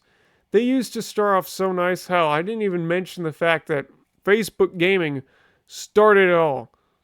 Any game that you could find on your phone, you could find on Facebook gaming for no prices, no extra ads, no extra purchases, no freemium. They were free to play, and that's where it came from. These games, they're not free to play. They're fucking freemium games, and anyone who says they're free to play is wrong. They're wrong. Closest you can get to free to play nowadays is if you turn off your Wi-Fi and you play the game, and you find it addicting like Plants vs. Zombies or even the classic Bejeweled and Tetris. But even those aren't the same anymore. So you know what? PopCap is the closest to free to play you're gonna get. But let's face it, even better is this the casual game experience. This is what I'm talking about. It's a shame what's happened to it. People always trying to make a quick buck and everything. It's just like, good.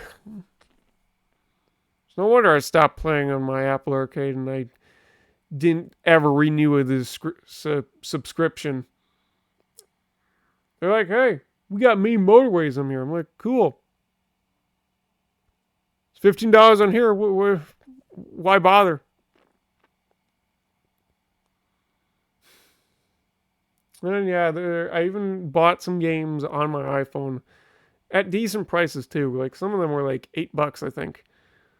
But that was back when I had just all the extra money to burn with the iPhone cards. I can't take any of that back, and I still find myself wanting to go back to a few of them. But there's just better consoles and stuff that I can just run this on now. So it's like some of the stuff I got with the Xbox I could tell you about. Down somewhere in there, or maybe not in there. Is it in there? No, it's not in there. Somewhere over there is a game called Avian Colony, which you could find very similar to a game called City Skylines, which is a game I downloaded on my Xbox at a pretty good price, get DLC, because I didn't have a computer at the time, so this was the only way I could play city builders with a decent console. So then when I got my iPhone, it's like, hey, Terraforming Mars. You want to play it on a console with a controller? You, with a touchpad? Yes! Now I have it on here, and I'm going to buy it on here one day with all the DLC in mind. I mean, I already have it on one thing, but here it's just more advanced, and I can play online a lot easily. So that was just some of the things at the time. It's just like you buy certain things on there. It's like, it's only because that's your only choice, but it's just not worth it. And again, I can go all day about all this stuff, but I think we should wrap it up for now and tell you gaming is not the same as it used to be. I'm terrified to see what's going to turn into later. Like, we can't worry about graphics anymore, but oh my god, the Switch 2 is making us pay how much for games? $80 for Mario Kart World? I played Mario Kart World on my friend's Switch 2 just the other day, and I said nothing but complaints, nothing. It controls fine, but the character selection is worse. What happened to Link? What happened to the Splatoon characters? What happened to the Koopalings? All that's left is Bowser Jr., and it is disgusting. I don't care if I can play as a cow or a snowman. What's all these other skins? What's with the bag you gotta pick up to unlock these skins?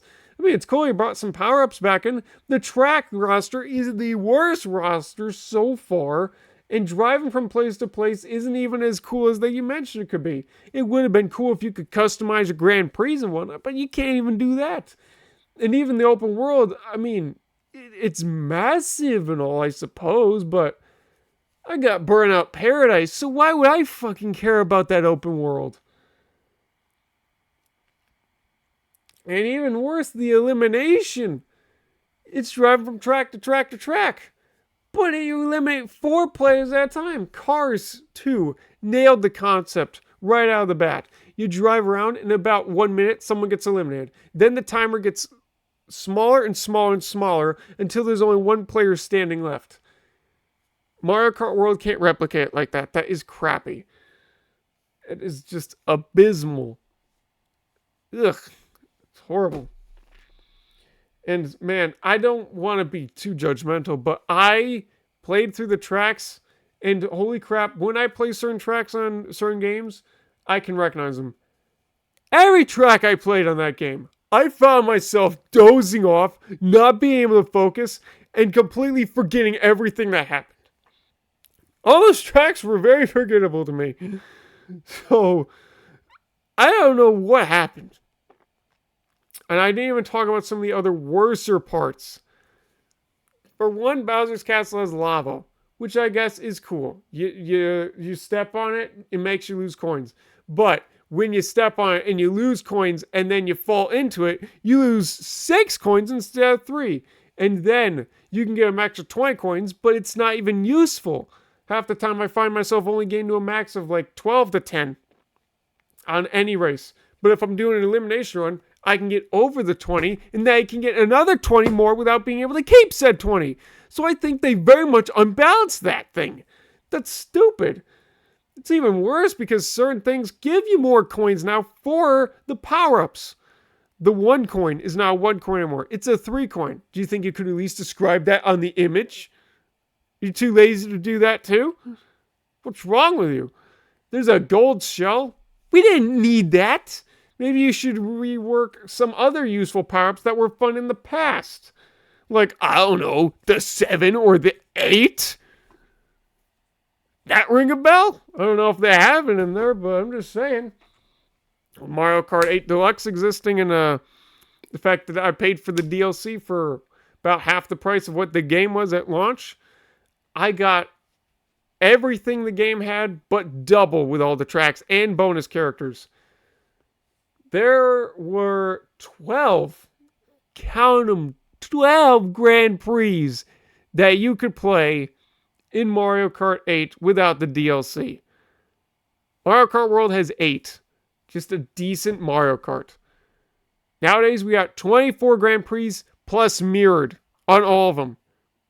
They removed the mirrored! That's the worst thing. You removed mirrored mode. How could you? And even another thing is they removed the 200. Why are you making the game easier? That's just dumb, man. Even the gliding, I think, is much worse. You find yourself having a hard time to go up. In the boost, I do a kickflip. Boom, small boost. Maybe it adds some skill, but for me, it's like, I don't want to just keep clicking this button over and over again. I want to like the visuals, and I want to have a good time playing with my friends and be like, I'm going to get you, I'm going to get you, instead of going like, Ah, damn it, I turned. Ah, well, I hit a wall. Oh, no, now I lost coins. Oh, no, I lost more coins. It's stupid. It's bad. I think it's the worst Mario Kart so far, honestly. And I just don't know how they're going to allow any of this. There's just a lot of things going wrong. Another really bad thing is Nintendo's introduction tour to Nintendo Switch, which you have to pay $10 for, even though Astro's Playroom was free and automatically downloaded on all the PS5s you get. Like I said, I played that game for 10 hours. If this was like that game, I would have gladly paid the $10. Hell, if I could donate them $10 now, which I actually can for cosmetics, so that is probably why I'll get that later on, sooner than I realize, because I think they earned it. I've always said every dollar per hour for most games, meaning every dollar you pay is every hour you get back in gameplay. So if I'm paying $60, I deserve 60 hours. This thing was full of so many bad minigames. No one even lists them or even describes them. They just showcase them and everyone's like, ugh. It does not show great demos, and it is nothing but trivia. That is the most boring way to introduce me into your new system. And probably one of the very worst ways I could think of it. They were trying to do an Astrobox. They failed hardly. I don't think anyone's going to purchase this after seeing one person try it. I know for one, I'm not going to purchase it. And I know for one, I'm going to regret it if I do. It's horrible. Even some of their choices are weird. Like, hey, we're remastering all their Switch games on the Switch too. Good for you.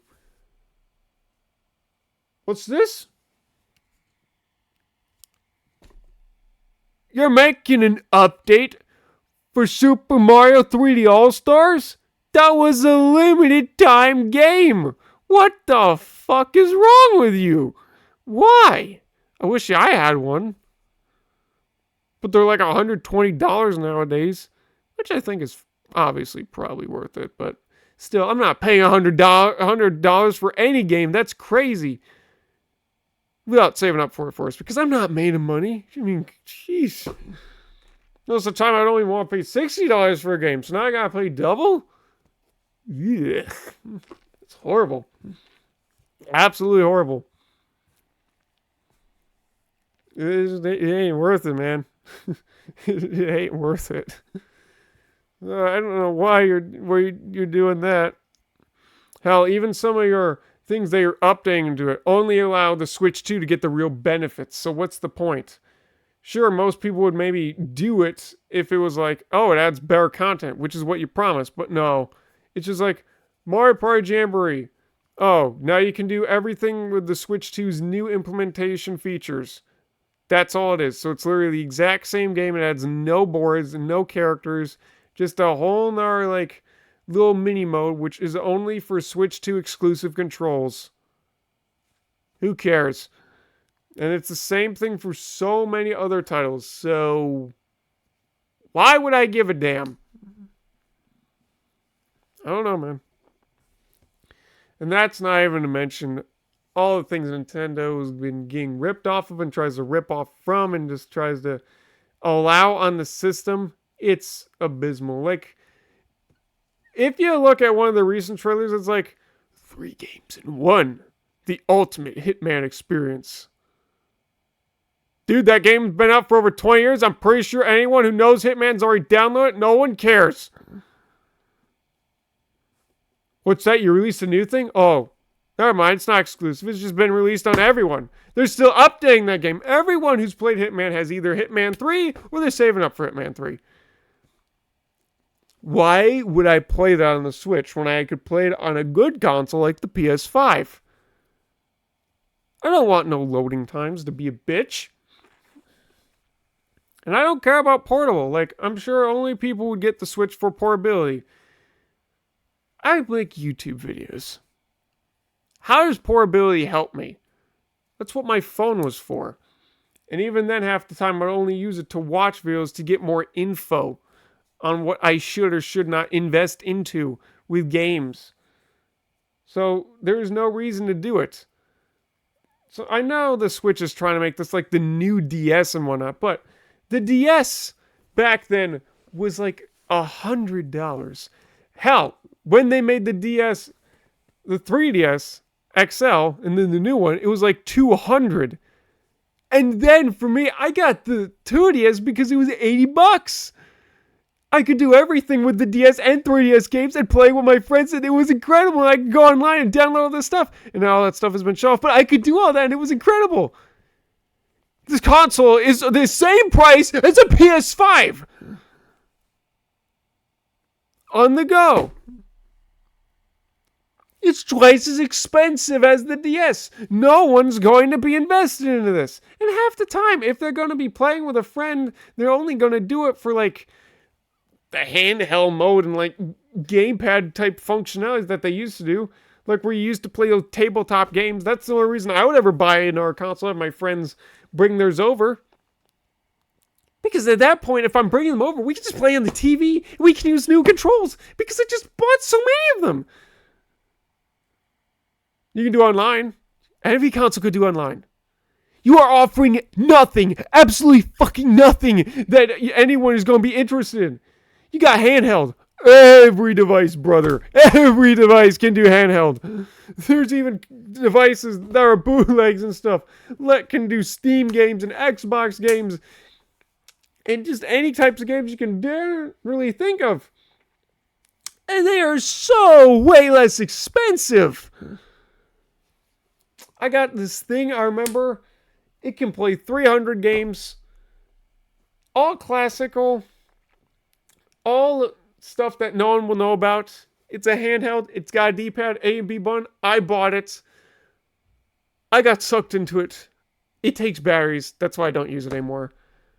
But even that was a better console than this. We got the Switch Lite because we never cared. We wanted the games. Then when we found the Switch Lite can't connect to the TV, that's why we decided to make the Switch the normal one. Just normal. We never cared for OLED. I don't care what it has. I don't even know what it has in comparison. What does it even have in comparison? I don't fucking know. Now you're telling me I have to spend the same exact money again just so I can get these new games? Guess what, bitch? Any Nintendo Switch 2 game that doesn't have that groove pattern that's new can be played on the original Switch. So again, what the fuck are you trying to market off of me? Everyone knows the Wii U bombed in comparison to the Wii U. What do you think's going to happen here, Nintendo? They're just not learning off of their mistakes. That's all I'm trying to say. I just don't think it's worth it. You're offering nothing to the table that's new. Nothing. The controls are bigger. They're not that bigger. They're like that much bigger. No joke. The buttons are still very awkward to hell. I held one so I can tell you the experience. I didn't even get to see the mouse movement, but this is a mouse. What's the only thing unique about it? Oh, you can use a mouse and maybe one of these. I mean, that could be some interesting game ideas, but you're offering nothing of interest to me with it. Besides, why would I need two mouses when it's one mouse? Why would I find myself using a second hand here? Could I turn? No, I would just like be like with my keyboard, turn, looking this way, look, fire. I don't know what they're gonna do. I don't understand.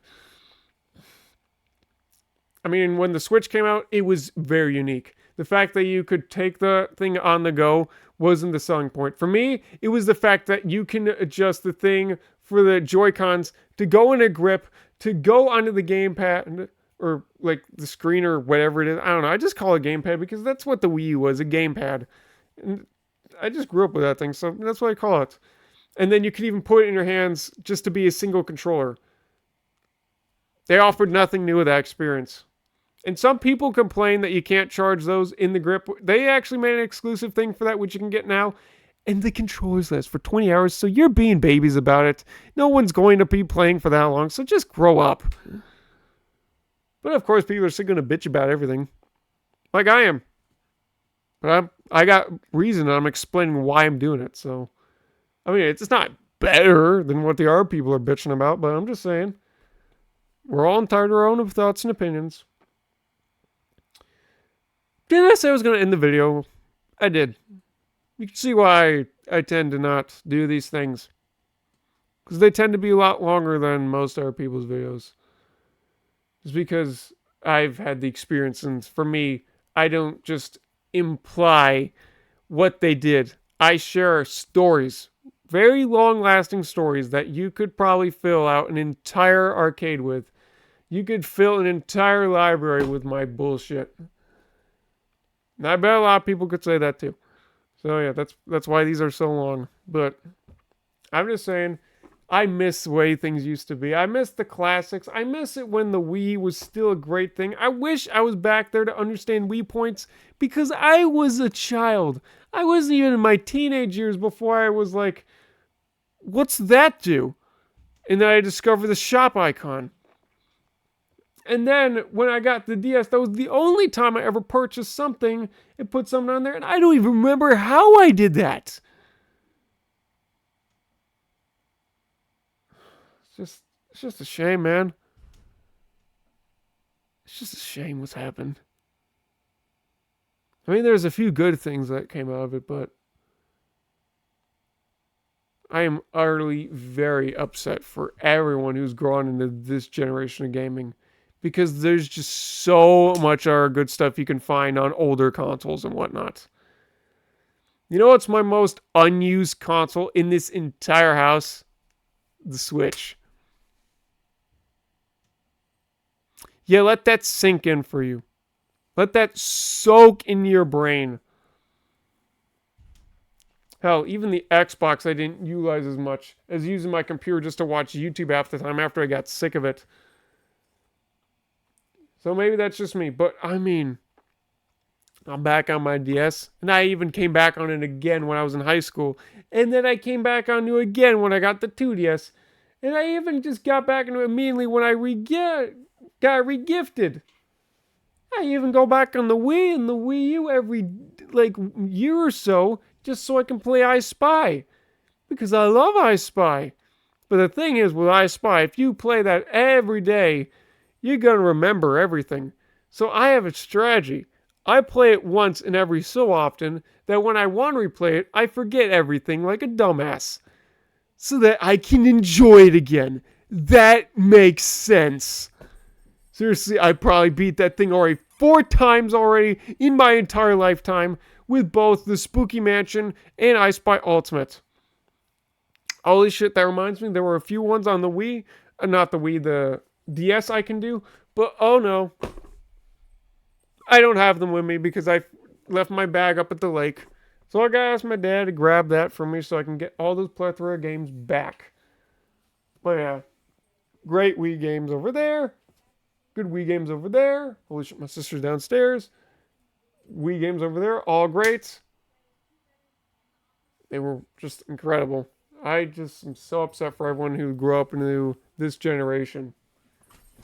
And of course, for all those who grew up into this generation, you probably had a good time. But for all those who grew up into the generation of now, and you were a child when the Switch was a thing, and now you're a teenager or an adult and you're old enough to watch this video, I feel sorry for you. Because there was so much better stuff you could have put your money into. And I guarantee you, you probably got really tired or sick of, just all this crap. And maybe you didn't. But that's the thing. For me, I grew up into one of the golden ages of gaming. For, the Wii and the Nintendo. And I loved every step of the way. So playing all these new titles, they just don't feel the same. I mean, sure, some of them are fun and some of them can be addicting and such. But I already played Fallout 4, and it was a really good time and all, but after a while, you get tired of the same old thing, and I've got nothing to say but repeats of all other previous games I've already played, so if anything, I just want to go back to the classics and relive the great days of my youth before I had to deal with all this crap. I'm not talking about you, I'm talking about all these new age games. Of course, there's still some good ones out there, but there's just a lot of shovelware nowadays. A lot of bad advertising. There's just a lot of people who think they could do it, but they just can't. Hell, even most of you here probably spend your time watching videos more like I do than playing games. But in my defense, I've been uploading videos, so what am I going to do? Probably want to crack up my DS. Anyway, thanks for listening for almost 2 hours constantly about my problems of gaming and why I miss everything. But I gotta go say hi to my sister because I missed her. And with that said, peace out, gamers. Let me know your thoughts and opinions. And I hope you're excited for hopefully VR to come in the future. And more importantly, all the casual games. I'm going to show you my childhood once again. And just the games that I think are some of the greatest ever made. Alright, see ya.